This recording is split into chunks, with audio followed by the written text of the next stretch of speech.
প্রিয় সপ্তম শ্রেণীর শিক্ষার্থীরা, শুভেচ্ছা নিও। আজকে আমি তোমাদের বিজ্ঞান বিষয়ের নতুন বই থেকে দ্বিতীয় অধ্যায় উদ্ভিদ ও প্রাণীর কোষীয় সংগঠন এর 15 পৃষ্ঠার কাজ সমাধান করে দেব। প্রথমে তোমাদের বলবো, যারা আমার চ্যানেলটি সাবস্ক্রাইব করো নাই তারা আমার চ্যানেলটি সাবস্ক্রাইব করবে এবং আমার সাথে থাকবে।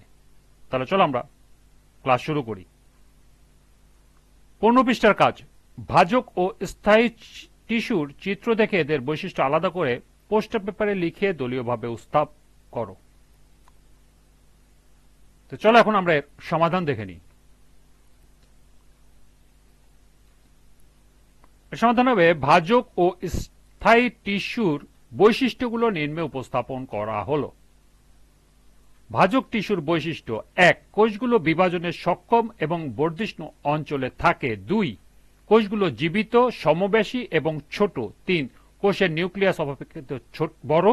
4. কোষগুলো ঘন, সন্নিবিষ্ট এবং আন্তঃকোষীয় ফাঁক স্থান থাকে না। 5. কোষ গহ্বর থাকে না। 6. কোষে খাদ্য, ক্ষারিত বস্তু ও বর্জ্য পদার্থ জমা থাকে না। 7. কোষের সাইটোপ্লাজম ঘন। এবং 8. এদের কোষপ্রাচীর পাতলা এবং সেলুলোজ নির্মিত। অন্যদিকে স্থায়ী টিস্যুর বৈশিষ্ট্য হল, এই টিস্যুর কোষগুলো বিভাজিত হতে পারে না। কোষগুলো বেশিরভাগ সময় মৃত। যেসব কোষ জীবিত থাকে তাদের সাইটোপ্লাজম কম হয়, নিউক্লিয়াস ছোট ও কিনারার দিকে থাকে, কোষ গহ্বর থাকে। 6. কোষপ্রাচীর বেশ পুরু থাকে এবং এতে নানা ধরনের নকশা দেখা যায়। এবং 7 নাম্বার, উদ্ভিদের প্রায় সর্বত্র এই টিস্যু দেখা যায়।